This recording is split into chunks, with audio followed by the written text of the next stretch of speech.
افواج پاکستان کو مشرقی پاکستان میں تو مشکل صورتحال درپیش تھی، مغربی پاکستان کے محاذ پر بھی مسلسل پسپائی کا سامنا کرنا پڑ رہا تھا۔ Chief marshal administrator general Agha Muhammad Yahya Khan کی عدم دلچسپی کا یہ عالم تھا کہ جب انہیں صورتحال کی نزاکت سے آگاہ کیا گیا تو انہوں نے کہا، میں مشرقی پاکستان کے لیے دعا کے سوا کیا کر سکتا ہوں، اور پھر انہوں نے اپنی جان چھڑا کر فیصلہ کرنے کی ذمہ داری گورنر مشرقی Pakistan doctor A M Malik کو سونپی۔ Commander eastern command lieutenant general Amir Abdullah Niazi جو بنگالیوں کی نسل تبدیل کرنے کی باتیں کیا کرتے تھے، اور ان کا دعویٰ تھا کہ دشمن کو ڈھاکہ فتح کرنے کے لیے ان کی لاش پر سے گزرنا پڑے گا۔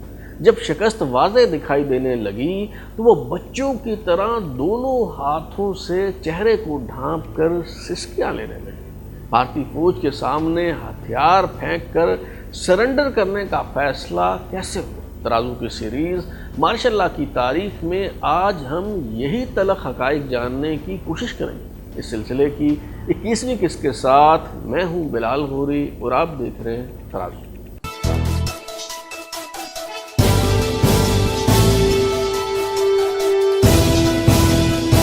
Commander eastern command lieutenant general Amir Abdullah Niazi کو آپریشن چنگیز خان کی خبر ملی تو وہ خوشی سے اچھل پڑے۔ انہوں نے آپریشن روم میں فوجی افسروں کو چہکتے ہوئے یہ مصدع جاں فضا سنایا اور بتایا کہ جب ہم مغربی پاکستان سے مشرقی پاکستان کے دفاع کی بات کیا کرتے تھے تو دراصل اس کا کیا مطلب تھا، یہ بات اب سمجھ آئی ہوگی۔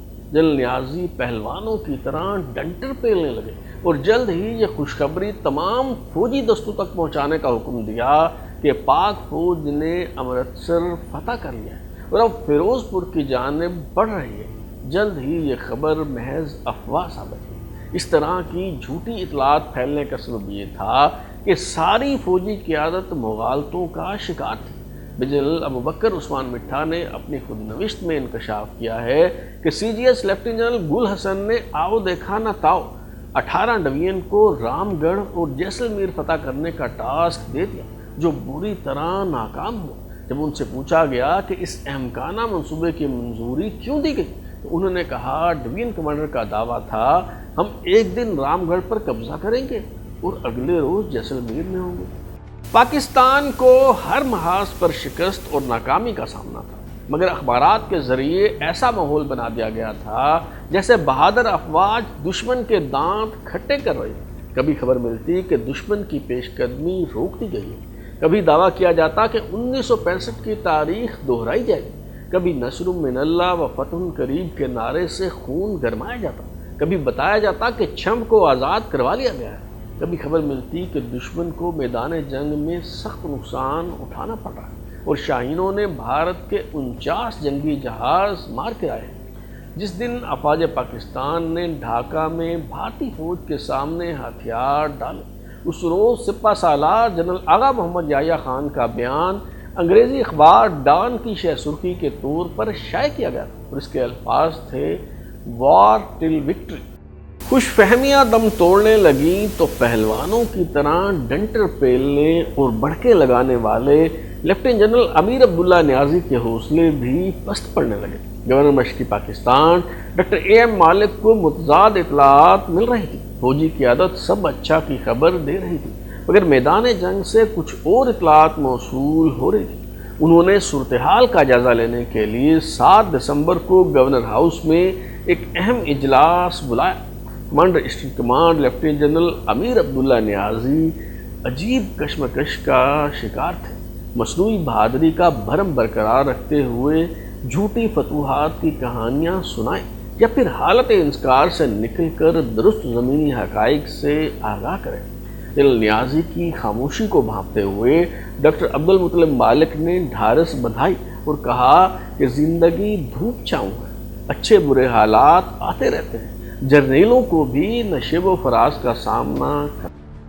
بریگیڈیئر صدیق سالک اپنی کتاب میں نے ڈھاکہ ڈوبتے دیکھا کے صفحہ نمبر 241 پر لکھتے ہیں کہ گورنر مالک نے ابھی آخری جملہ کہا ہی تھا کہ جنرل نیازی کا چوڑا چکلا جسم یکا یک کپ کپانے لگا اور ان کی آنکھوں سے آنسو بہہ نکلے۔ انہوں نے دونوں ہاتھوں سے اپنے چہرے کو ڈھانپ لیا اور بچوں کی طرح سسکیاں بھرنے لگے۔ گورنر نے اپنا بزرگانہ اور مشفقانہ ہاتھ بڑھا کر جنرل نیازی کے کندھے پر رکھا اور تسلی دیتے ہوئے کہا، جنرل صاحب گھبرائیے مت، ایک کمانڈر کی زندگی میں کٹھن دن آ ہی جاتے ہیں، آپ ہمت نہ ہاریں، اللہ عظیم ہے۔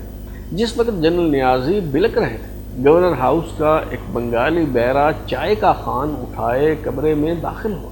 اسے فوراً ایک افسر نے جھاڑ پلا کر واپس کر دیا۔ اس نے باہر آ کر اپنے ساتھیوں کو بتایا، اندر صاحب لوگ رو رہے ہیں۔ گورنر ایم اے مالک نے صدر جنرل آغا محمد یحییٰ خان کو فوری طور پر ایک تار بھیج کر صورتحال سے آگاہ کیا اور مشورہ دیا گیا کہ فوری طور پر اقوام متحدہ کے ذریعے جنگ بندی کا اہتمام کریں۔ اگلے 2 دن جنرل امیر عبداللہ نیازی آپریشن روم میں آنسو بہاتے اور اپنی خفت مٹاتے رہے۔ Chief marshal administrator Agha Muhammad Yahya Khan جنسی بے اعتدالیوں میں اس قدر مصروف تھے کہ ان کے پاس سرکاری خط و کتابت کا وقت نہ تھا۔ جب کوئی جواب نہ آیا تو گورنر ایم اے مالک نے 9 دسمبر کو ایک اور تار بھیجا۔ اس بار آغا محمد یحییٰ خان نے یہ مصیبت اپنے سر سے اتارنے کے لیے یہ لکھ بھیجا کہ میں فیصلہ آپ کی ثوابدید پر چھوڑتا ہوں، جو مناسب سمجھے کر لیں، آپ جنرل نیازی سے مل کر جو فیصلہ کریں گے مجھے قبول ہوگا۔ میجر جنرل راؤ فرمان، جنہیں جنگ بندی کے لیے اقوام متحدہ کو پیغام بھیجنے پر مورد الزام ٹھہرایا جاتا ہے، انہوں نے دراصل اس جواب کے بعد گورنر ایم اے مالک کے کہنے پر اقوام متحدہ سے رجوع کیا تھا۔ اقوام متحدہ کو جنگ بندی کے پیغام کی خبر مغربی پاکستان کے ان عوام اور حکام پر بجلی بن کر گری جنہیں یہ بتایا جا رہا تھا کہ افواج پاکستان دشمن کو منہ توڑ جواب دے رہی۔ ادھر ذوالفقار علی بھٹو جو اقوام متحدہ کے اجلاس میں شرکت کے لیے گئے ہوئے تھے، انہوں نے بھی گلہ کیا کہ یہ پیغام بھیج کر میری بارگیننگ پوزیشن کمزور کر دی گئی ہے۔ چنانچہ جنرل آغا محمد یحییٰ خان نے D G I S P R brigadier Abdur Rahman Siddiqui کو اس خبر کی تردید کرنے کو کہا۔ دوسری طرف بی بی سی نے یہ خبر نشر کر دی کہ ڈھاکہ پر بھارتی فوج نے قبضہ کر لیا ہے اور commander eastern command lieutenant general Amir Abdullah Niazi اپنی فوج کو چھوڑ کر مغربی پاکستان بھاگ گئے۔ جنرل نیازی فوری طور پر ہوٹل انٹر کانٹیننٹل پہنچے اور اعلان کیا کہ میں میدان جنگ چھوڑ کر نہیں بھاگا اور آخری سانس تک لڑوں گا۔ 12 دسمبر کو گورنر ہاؤس سے لیفٹیننٹ جنرل امیر عبداللہ نیازی اور میجر جنرل راؤ فرمان نے ایک بار پھر جنگ بندی کے لیے ایوان صدر اسلام آباد تار روانہ کی، مگر وہاں سے کوئی جواب موصول نہ ہوا، کیونکہ اب بھی وفاقی حکومت کو کسی معجزے کی توقع تھی اور یہ خیال کیا جا رہا تھا کہ شاید امریکہ یا پھر چین ہماری مدد کو آ جائے اور صورتحال بدل جائے۔ گورنر مشرقی پاکستان ڈاکٹر عبد المطلب مالک نے 14 دسمبر 1971 کو ایک بار پھر صورتحال کا جائزہ لینے کے لیے گورنمنٹ ہاؤس میں اجلاس طلب کیا۔ اجلاس کے دوران ہی بھارت کے MiG 21 جنگی طیارے نمودار ہوئے اور بمباری کا سلسلہ شروع ہو گیا۔ گورنر ہاؤس میں افراتفری پھیل گئی، عمارت کے مرکزی ایوان کی چھت اڑ گئی، کونے میں رکھا شیشے کا جار ٹوٹ گیا، اس میں تیرتی سرخ رنگ کی زیبائشی مچھلیاں تڑپ کر مرنے لگیں۔ گورنر ڈاکٹر ایم اے مالک، چیف سیکرٹری، آئی جی، کابینہ کے ارکان اور دیگر سرکاری افسران ہوٹل انٹر کانٹیننٹل میں پناہ لینے کے لیے دوڑے۔ اس علاقے کو ریڈ کراس کی طرف سے غیر جانبدار علاقہ قرار دیا گیا تھا، مگر اس میں داخل ہونے کے لیے یہ حلف نامہ جمع کروانا ضروری تھا کہ ہمارا دونوں متحارب ملکوں میں سے کسی سے کوئی تعلق نہیں۔ چنانچہ گورنر سمیت سب نے استعفیٰ دے دیا، حلف نامہ لکھ کر جمع کروایا اور یوں مشرقی پاکستان میں برائے نام حکومت بھی باقی نہ رہی۔ اگلے روز ایوان صدر سے جنرل آغا محمد یحییٰ خان کی طرف سے ایک تار commander eastern command lieutenant general Amir Abdullah Niazi کے نام بھیجا گیا، جس میں انہیں بتایا گیا کہ اب نہ مزید مزاحمت ممکن ہے اور نہ ہی مزاحمت کرنے کا کوئی فائدہ ہے۔ بھارتی فوج ڈھاکہ سے 30 میل دور جمال پور کے علاقے تک آ چکی تھی۔ جنرل امیر عبداللہ نیازی اور میجر جنرل راؤ فرمان نے پہلے بھارتی آرمی چیف جنرل مانک شاہ سے رابطہ کرنے کا سوچا، مگر پھر یہ دونوں ڈھاکہ میں امریکی قونصل جنرل مسٹر سپیوٹ کے پاس جا پہنچے۔ امریکی سفارتکار نے کہا، میں صرف یہ وعدہ کر سکتا ہوں کہ آپ کا پیغام بھارتی فوج کے سربراہ تک پہنچ جائے گا۔ بھارتی آرمی چیف جنرل مانک شاہ نے ہتھیار ڈالنے کی شرط پر جنگ بندی کی پیشکش قبول کر لی۔ 15 دسمبر کی شام 5 بجے سے اگلی صبح 9 بجے تک سیز فائر کا فیصلہ ہوا اور پھر اس میں 16 دسمبر تک توسیع کر دی گئی۔ جنرل امیر عبداللہ نیازی ہتھیار ڈالنے کا فیصلہ کر چکے تھے، مگر اس اثناء میں ڈھاکہ کے ہوائی اڈے کے باہر ان کا میڈیا کے نمائندوں سے آمنا سامنا ہوا تو انہوں نے بلند بانگ دعوے کرنا شروع کر دیے۔ پوچھا گیا، آپ کے عزائم کیا ہیں؟ جنرل نیازی نے کہا، میں آخری سپاہی اور آخری گولی تک لڑوں گا۔ سوال کیا گیا، کیا بھارتی فوج کو ڈھاکہ سے دور رکھنے کے لیے آپ کے پاس کافی تعداد میں فوج موجود ہے؟ جنرل نیازی نے جواب دیا، بھارتی فوج کو ڈھاکہ پہنچنے کے لیے میری لاش پر سے گزرنا ہو، اور پھر خم ٹھونکتے ہوئے اپنی چھاتی کی طرف اشارہ کرتے ہوئے کہا کہ انہیں پہلے یہاں سے ٹینک گزارنا ہوگا۔ ان جذباتی ڈائیلاگ سے قطع نظر 15 اور 16 دسمبر کے درمیانی شب لیفٹیننٹ جنرل امیر عبداللہ نیازی نے اپنے ماتحت سب کمانڈروں کو ہدایت نامہ جاری کر دیا کہ لڑائی بند کر دیں اور اپنے مد مقابل بھارتی فوج کے کمانڈر سے رابطہ کریں۔ اس ہدایت نامے میں سرنڈر کا لفظ استعمال کرنے سے گریز کیا گیا اور محض آخر میں یہ کہا گیا کہ بدقسمتی سے اس اہتمام میں ہتھیار ڈالنا بھی شامل ہے۔ بھارتی فوج کا جنرل ناگرا میرپور پل پر موجود تھا۔ اسے وصول کرنے کے لیے افواج پاکستان کے نمائندے کو بھیجا گیا۔ میجر جنرل جیکب دلی سے آنے والی ثبوت کی دستاویز یعنی انسٹرومنٹ آف سرنڈر لے کر آئے اور پھر سرنڈر کی تقریب کے مہمان خصوصی لیفٹیننٹ جنرل جگجیت سنگھ اروڑہ کا ڈھاکہ ایئرپورٹ پر پرتپاک استقبال کیا گیا۔ جنرل امیر عبداللہ نیازی شرمندگی اور خجالت کے ان لمحات میں بھی آداب مہمان نوازی نہ بھولے اور بھارتی جرنیلوں کو فحش لطائف سنا کر محظوظ کرتے رہے۔ جنرل نیازی اور جنرل اروڑہ 16 دسمبر 1971 کو شام 4 بجے ڈھاکہ کے رمنا ریس گراؤنڈ گئے، جسے سہروردی گراؤنڈ بھی کہا جاتا تھا، جہاں جنرل امیر عبداللہ نیازی نے سرنڈر کی دستاویز پر دستخط کرنے کے لیے قلم مانگا اور پھر ایک چھوٹی سی میز پر بڑی جنگ ہارنے کا اعلان کرتے ہوئے سکوت مشقی پاکستان کی دستاویز پر دستخط کر دی۔ بعد ازاں جنرل نیازی نے اپنی پسٹل نکال کر بھارتی جنرل اروڑہ کو پیش کی اور پھر بھارتی جرنیل کو پاکستانی فوجیوں کے ایک دستے میں گارڈ آف آنر پیش کیا۔ لڑائی ہار جانا اچنبھے کی بات نہیں، قوموں کی زندگی میں ایسے لمحات آتے ہیں جب ہتھیار پھینک کر شکست قبول کرنا پڑتی ہے۔ پہلی جنگ عظیم کے اختتام پر میتھیاس ارزبرگر اس جرمن وفد کا سربراہ تھا۔ اس نے 11 نومبر 1918 کو صبح 5:10 پر ہتھیار ڈالے۔ اس نے سرنڈر ڈاکومنٹس پر دستخط کرنے کے بعد یہ تاریخی جملہ کہا کہ 7 کروڑ افراد پر مشتمل قوم مصیبت زدہ تو ہو سکتی ہے، مر نہیں سکتی۔ دوسری جنگ عظیم کے بعد بھی جرمن جرنیل جوڈل کو شکست قبول کرنا پڑی۔ اس نے متعلقہ کاغذات پر دستخط کرنے کے بعد کھڑے ہو کر کہا کہ اب جرمن شہری اور افواج فاتحین کے رحم و کرم پر ہیں، لیکن یاد رہے کہ گزشتہ 5 برس سے بھی زیادہ طویل جنگ میں جتنی کامیابیاں اور سعودتیں جرمن قوم کے حصے میں آئیں، دنیا کی کسی اور قوم کو یہ سب دیکھنا نصیب نہیں ہوا۔ میں تو اس وقت محض یہ امید ہی کر سکتا ہوں کہ فاتحین ہمارے ساتھ جو سلوک روا رکھیں گے وہ فراختگانہ ہو۔ جرمن جرنیل جوڈل پر مقدمہ چلانے کے بعد اسے پھانسی دے دی گئی، لیکن اسے یہ حقارت آمیز جملہ نہیں سہنا پڑا کہ جو مر گیا وہ شہید، جو بچ گیا وہ غازی، مگر جو بھاگ گیا وہ نہزی۔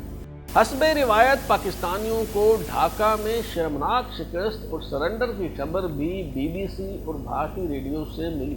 ریڈیو پاکستان نے 16 دسمبر کی شام اس خبر کو محض ایک معمول کے واقعہ کے طور پر بیان کرتے ہوئے کہا، پاکستان اور بھارت کے درمیان ایک سمجھوتے کے نتیجے میں بھارتی فوج ڈھاکہ میں داخل ہو گئی اور مشرقی پاکستان میں لڑائی روک دی گئی۔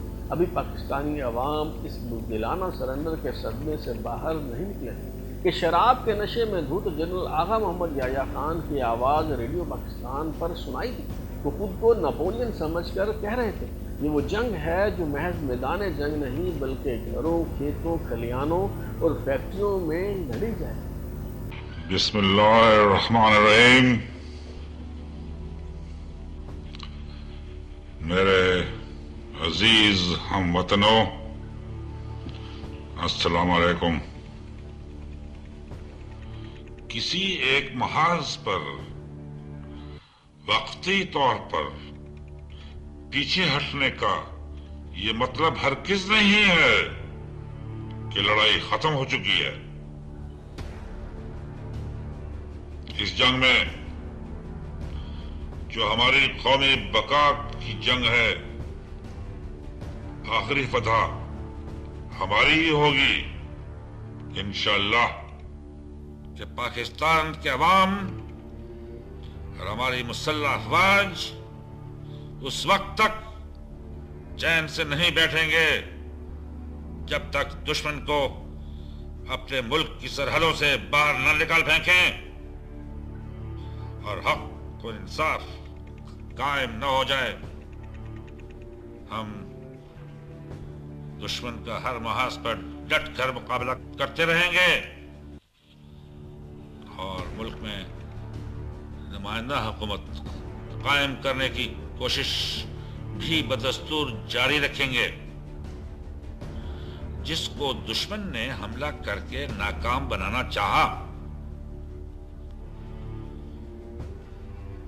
پروگرام کے مطابق 20 دسمبر کو آئین کا اعلان کر دیا جائے گا۔ اس میں مشرقی پاکستان کے صوبے کو زیادہ سے زیادہ خود مختاری دینے کی واضح طور پر ضمانت دی گئی ہے۔ مشرقی پاکستان پر بھارتی فوج قابض تھی۔ رمنا ریس کورس گراؤنڈ میں شرمناک سرنڈر کی تقریب کے بعد افواج پاکستان کے جوانوں اور افسروں سمیت 93,000 پاکستانی دشمن کی قید میں جا چکے تھے، مگر پاکستان کے سپہ سالار اور حکمران جنرل آغا محمد یحییٰ خان ابھی تک خوابوں اور خیالوں کی دنیا میں مگن تھے۔ ان کے اس خطاب کے بعد سیکرٹری انفارمیشن روداد خان نے متحدہ پاکستان کے آئین کا مسودہ پی ٹی وی اور ریڈیو پر نشر کرنے کی تیاریاں شروع کر دی۔ وہ تو بھلا ہو C D S lieutenant general Gul Hassan کا، جنہوں نے جنرل آغا محمد یحییٰ خان کو قائل کرنے کے بعد اس اعلامیہ کو نشر ہونے سے روک دیا اور دنیا بھر میں رسوائی اور جگ ہنسائی کا سامنا کرنے والے اسلامی جمہوریہ پاکستان کو مزید شرمندگی سے بچا لیا۔ مارشاء اللہ کی تاریخ بیان کرنے کا سلسلہ جاری ہے۔ جنرل آغا محمد یحییٰ خان سقوط ڈھاکہ کے بعد بھی اقتدار چھوڑنے کو تیار نہ تھے، مگر نوجوان فوجی افسروں کی بغاوت نے کس طرح انہیں رخصت ہونے پر مجبور کر دیا، یہ معلوم ہو سکے گا آئندہ قسط۔ اگر آپ اپنی رائے دینا چاہتے ہیں یا پھر کوئی تجویز، تو ہمارا واٹس ایپ نمبر 033284105337 دستیاب ہے۔ اپنا فیڈ بیک دیں، لائک کریں، سبسکرائب کرنے کے بعد بیل آئکن گھنٹی دبائیں اور دیکھتے رہیں ہمارا چینل ترازو۔